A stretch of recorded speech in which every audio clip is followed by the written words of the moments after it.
Assalamualaikum warahmatullahi wabarakatuh. Perkenalkan, nama saya Ahmad Sulaiman Muklis. Di sini saya akan menjelaskan hal-hal yang berhubungan dengan surat lamaran kerja.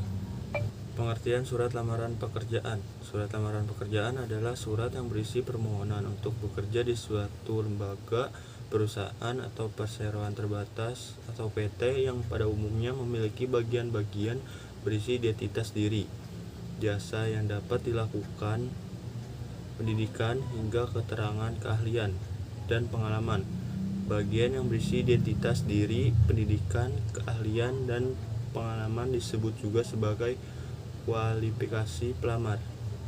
Fungsi surat lamaran kerja: 1. Sebagai bukti tertulis atas pengajuan surat permohonan.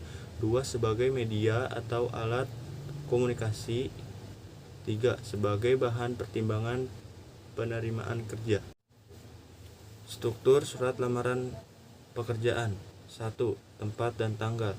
Pada surat lamaran pekerjaan, tempat dan tanggal dapat ditulis dengan lengkap di pojok kanan atas. 2. Hal dan lampiran. Bagian hal dan lampiran dapat diletakkan di sebelah. Bagian hal diisikan dengan lamaran pekerjaan. Kemudian bagian lampiran diisi dengan jumlah dokumen yang hendak dilampirkan. Ketiga, tujuan dan alamat surat. Setelah menulis lampiran, pelamar harus menuliskan tujuan surat, yakni menerima surat dan lamaran surat. Biasanya, penerima surat tidak disertai dengan bapak atau ibu. Penerima hanya ditulis dengan nama jabatan saja. Alamat surat sebaiknya ditulis dari 3 baris dan tidak menggunakan titik.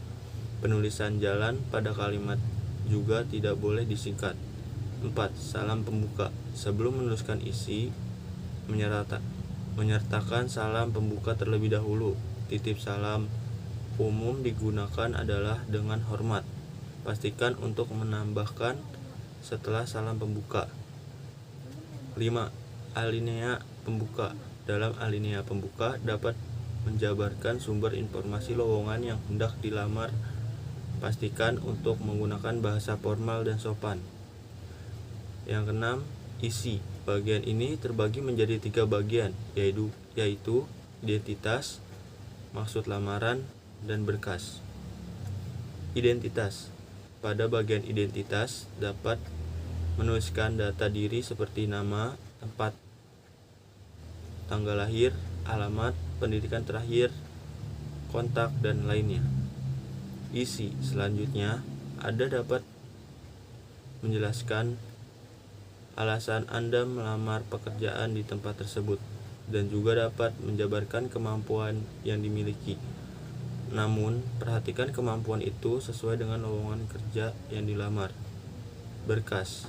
Pada bagian berkas dapat menuliskan berkas yang dilampirkan seperti CV, ijazah, fotokopi KTP, sertifikat, SKCK, dan sebagainya. 7. Penutup. Bagian penutup dapat diisikan dengan harapan agar diterima di perusahaan dan ucapan terima kasih. 8. Tanda tangan dan nama. Setelah selesai menulis surat, dapat membubuhkan tanda tangan dan nama terang titik. Tuliskan juga kata hormat saya sebelum menuliskan tanda tangan. Hal yang harus diperhatikan dalam membuat surat lamaran pekerjaan. Pertama, struktur surat lamaran atau cover letter. 2. Panjang cover letter. Ketika membuat cover letter, cukup gunakan 1 halaman saja yang bisa dibaca secara singkat oleh HRD. 3. Make it personal. Coba buat CV dan cover letter yang personalis atau berbeda untuk setiap lowongan yang ada. 4. Tunjukkan antusiasme ketika melamar pekerjaan, misal untuk posisi maintenance. Karena kalian ambil jurusan teknik dan mempelajari mesin, kalian bisa sebutkan hal ini menjadi kelebihan kalian. 5. Perhatikan typo dan tanda baca sesuai dengan EYD atau ejaan yang disempurnakan. Sebelum kirim, ada baiknya kamu meminta orang lain untuk menilai agar meminimalisir kesalahan penulisan surat lamaran. Demikian video yang saya buat, kurang lebih mohon maaf. Wassalamualaikum warahmatullahi wabarakatuh.